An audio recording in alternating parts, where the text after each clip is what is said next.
Can we just talk about this trend that is happening everywhere?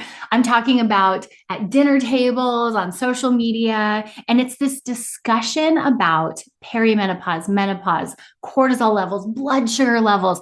We are talking about it everywhere we go. And on the one hand, as a clinician, I'm thrilled because this is happening in real time in my life and all of my friends' lives. So I think the conversation is so important.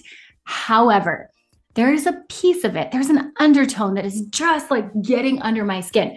So the other day I was at dinner with some friends, and mind you, I love these women. And so I'm in great company. They start talking about perimenopause and they start hitting on brain fog, how they can't sleep, their libido is down. And there was something about the conversation that just irritated me. I was like, wait, why are we talking about something that I love so much, but I am like anxious and agitated and angry? And, I've been doing enough story work lately, which is understanding like the narrative in my head. And I didn't say anything. I was like, Jess, just keep your mouth shut. There's something deeper going on here. I knew that like my reaction to that conversation was not matching the situation. So there must have been a deeper story going on. So we wrapped up dinner. I didn't say a whole lot, left, and then went home and started unpacking it with my sweet husband. he hears like 25,000 words from me in a day. So I get home after talking at dinner and I'm like, babe, I got to talk about something. He's like, oh my gosh, okay, here we go. And so he sits down and listens to me. And in my verbal processing to him, what I realized is it's not the conversation that's driving me crazy. It's that the narrative feels oddly familiar. And if I go back to when I was a teenager and puberty hit, there were so many changes that were happening in my body. Nobody talked to me, and maybe it was the same for you. Nobody talked to me about what was happening in my body and how to move through those changes. Like I had an hour in health class, and then my sweet mom, who is a nurse, she tried really hard, but I was like, ew, mom, don't talk to me about this. And so I just found myself totally disconnected from my body and unsure how to navigate it. And the narrative that was inserted in my teenage years was your body is changing and it's out of your control. And so the reaction I had was, I need to control it. I can't be trusted. And what I'm seeing is that is the same conversation that is now happening in menopause and perimenopause with all my friends. It's just repackaged. It's like we moved past the body image stuff and now we're just, so angry at our hormones. And it agitates me. See, I'm like getting frustrated because I think at the bottom line here is we have been told our body is it cannot be trusted. And when we don't trust something, we try to control it. And that controlling creates this like tug of war with the very vessel we have been given to live in. And I am of the mind that your body is a temple. Your body is something that is a gift to you and it is your job to steward it well. We can't steward well something that we are constantly trying to like put in a box and change and shape and mold and control because life is real. Things are going to happen. You're going to get a bad night's sleep. I'm sorry. Like it's just part of life. We have to learn how to roll with it. And I don't want in this next season, this next chapter of perimenopause and then menopause to be the same narrative we all experienced as teenagers, which is that our body isn't to be trusted, therefore it needs to be controlled. Because here's the reality. We have changes throughout a lifespan, puberty, babies, postpartum, perimenopause, menopause, like women are always changing. No wonder we're a roller coaster of fun. We cannot look to control this. It is a wild ride. Instead, we have to learn about the season that we're in and how to lean into it and listen to our body. So like in efforts to partner with your body, I'm trying to partner with mine. I'm going to be talking today about how we don't repeat that same narrative we got back in the 90s and we have a better one going forward. Welcome to the Fuel Her Awesome Show, where mindset and nutrition science finally meet. I'm Jess, dietitian and your empowered eating hype girl. I am obsessed with turning down the social media nutrition noise and instead tuning into what our bodies are actually asking for. Because how you eat affects how you feel, and how you feel affects how you eat. And nobody talks about both at the same time until now. I'm so glad you're here. Let's fuel your awesome. Okay, you can tell I'm on a soapbox about this. I'm really passionate about it. If I've met you before, I'm so glad you're here. Welcome back to the show. If I haven't, hi, I'm Jess, and I'm a registered dietitian. I love talking about food and nutrition and all the science behind it.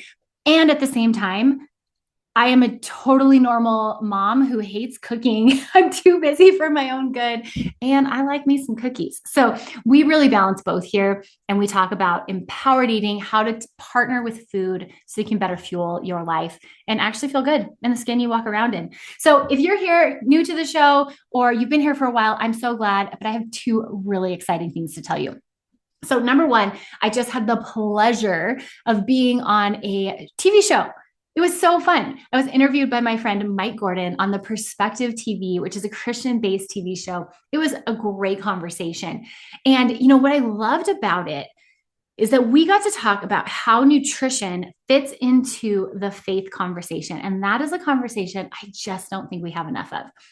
In the church world, we talk about sex, alcohol, like finances, all of it. We don't talk about nutrition, which is the very thing, nutrition and air, the very thing we need to care for the temple that God has given us. So it was such a fun conversation. I'm going to link that in the show notes for you guys. And then the other exciting thing we have going on is that in the next 2 months, this summer, I'm opening up 10 intake assessment. So this is totally outside the normal thing that we do, but I just decided I want to make some new friends. And so if you have been on the fence about connecting with me, now is a great time.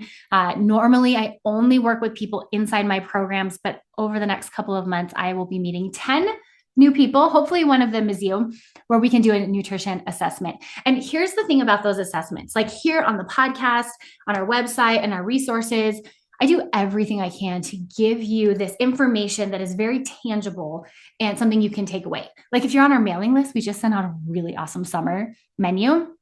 So lots of cool stuff that comes your way. However, what helps turn this knowledge and these principles into action is the individual conversation. And so that's what I would love to have with you. So 10 of those spots are opening up. You can find information on the show notes, or if you're on our mailing list, it will be delivered to you there as well. Okay. Let's talk about this for a second. So we have been on this journey of hormonal changes, and perimenopause is happening for most of the people that tune into the show. But here's the thing. This isn't new.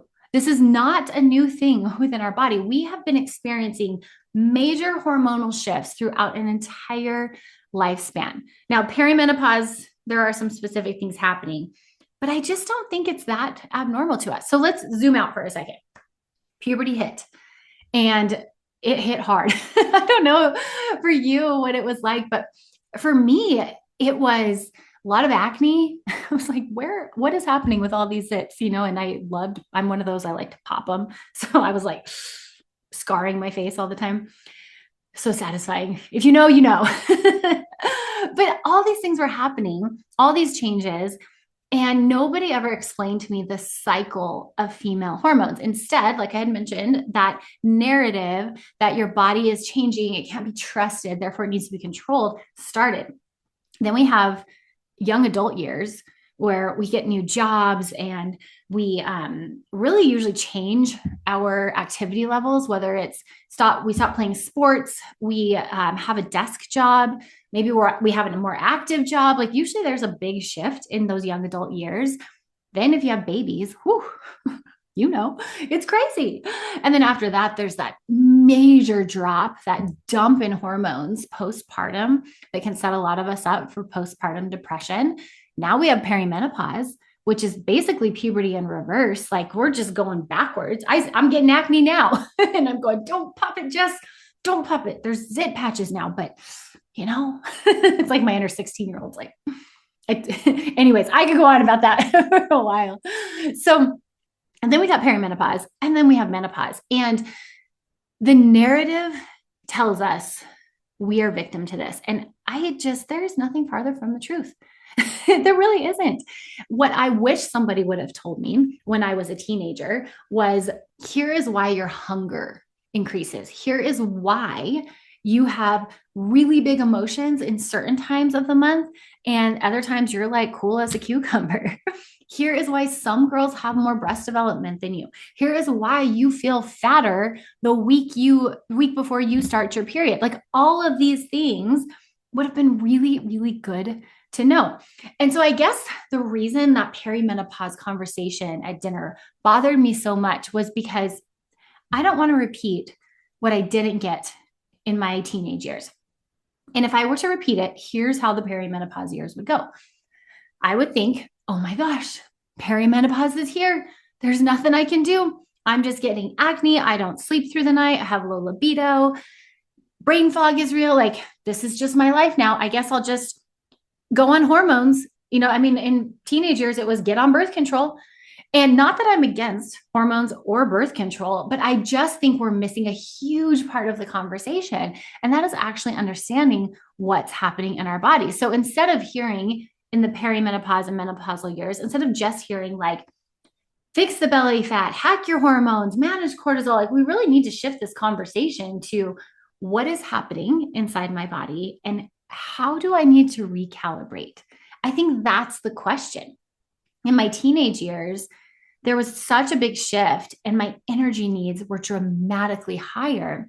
I was an athlete, I was active, and when those hormones kicked in, I needed more nutrition. And I missed that memo. And I think in the perimenopausal years, or even in the years we have babies, like, there are constant nutritional shifts. And instead of getting the information on how to recalibrate our nutrition, we just get that here's the fix. And so I want to talk about, how do we actually listen to our body? How do we hear what our body is trying to say? In the empowered eating world, this is what we call biofeedback. Biofeedback is literally the way your body talks to you. And I think of biofeedback in 3 categories. We have physical biofeedback, which is like hunger, satiety. It'd be the poop report. That's the big one I like to talk about. Secondly, we have clinical biofeedback. This is your lab work, your blood pressure, your GI map, your hormone levels. These are all the numbers and the clinical data that we can take in and learn how to interpret and guide us in our nutrition. And then there's neuroemotional, and that's the psychology of food. That's the one that I think is so powerful and important to unpack, because it involves your food story, the narrative in your head, your experience. It's incredibly powerful in understanding your journey with food. I mean, heck, it's why I got so irritated when I was talking with my friends at dinner. That was neuroemotional biofeedback.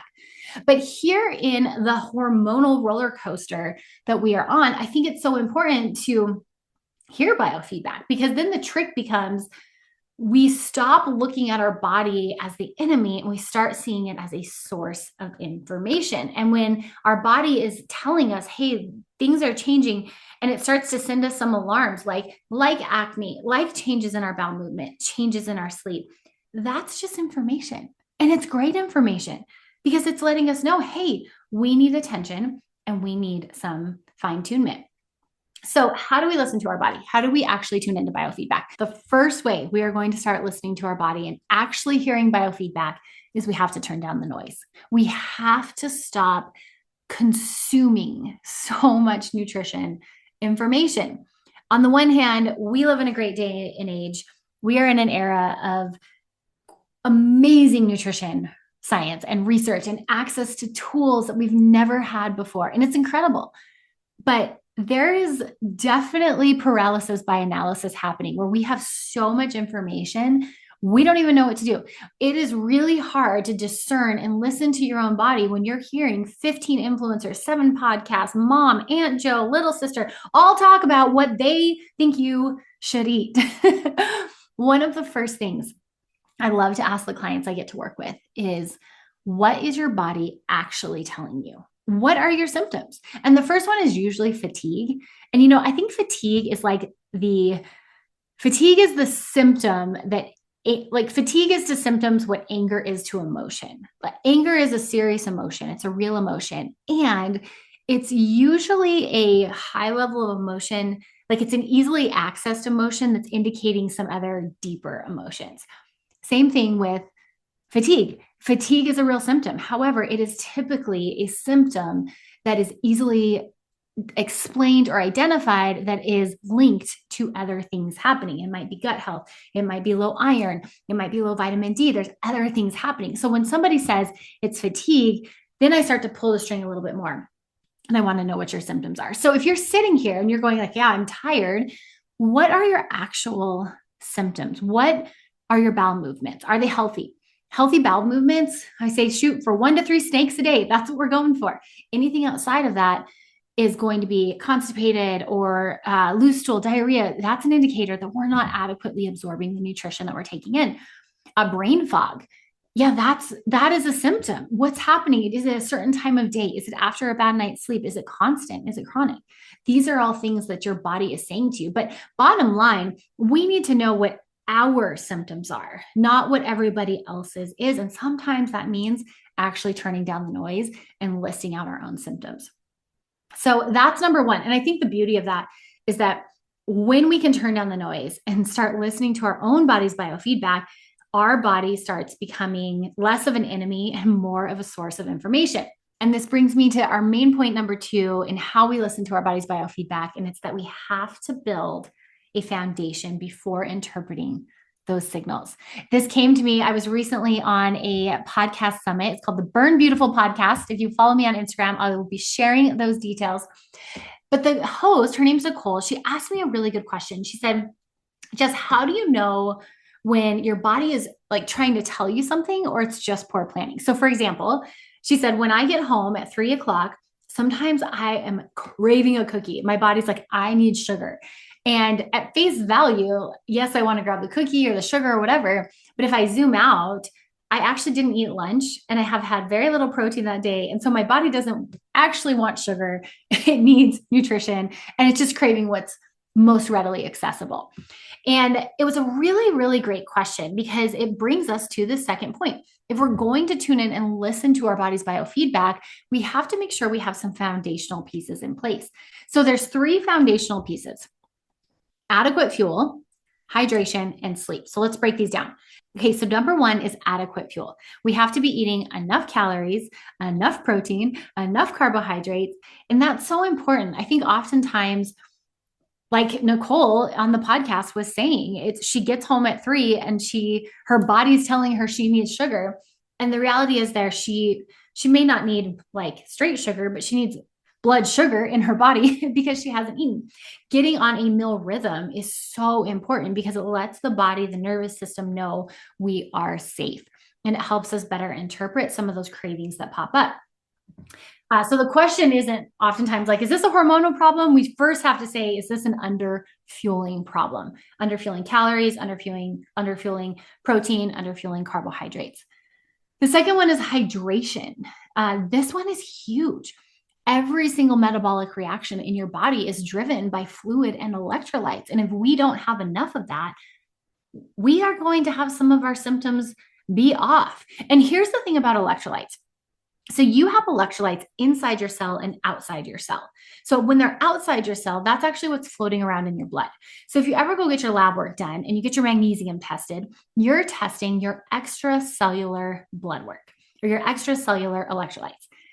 Here's the thing, your body loves balancing itself. So if you don't have enough electrolytes in your blood, it's going to borrow from inside your cells, and then your cells are dehydrated.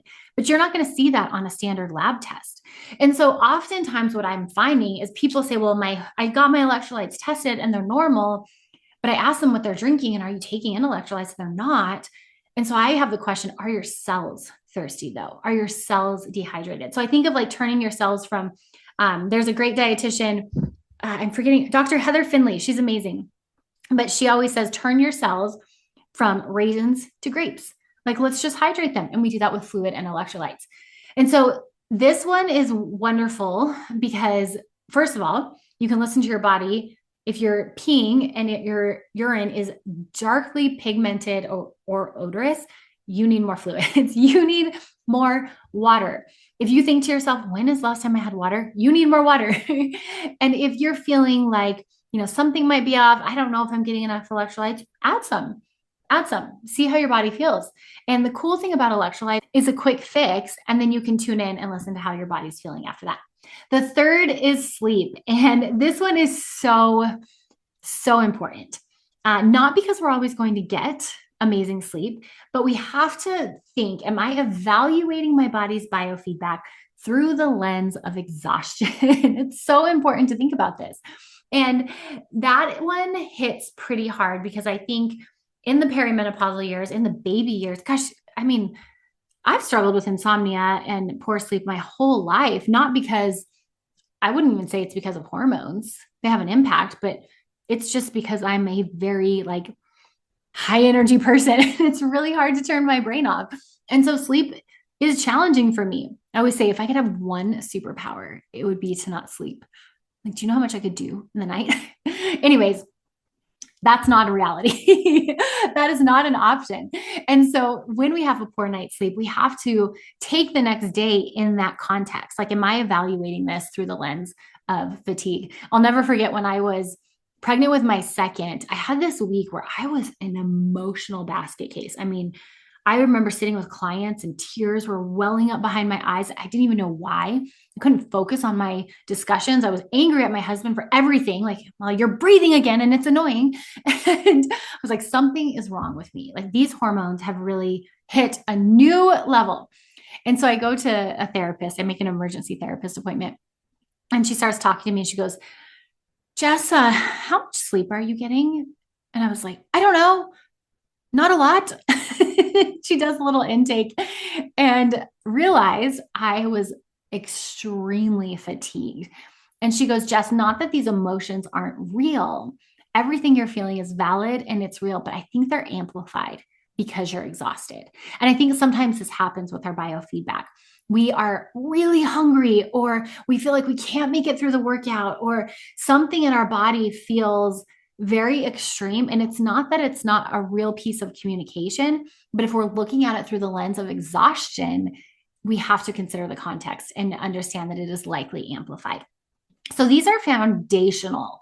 Eating enough, staying hydrated, and adequate sleep. These are foundational when we're looking to interpret our own biofeedback.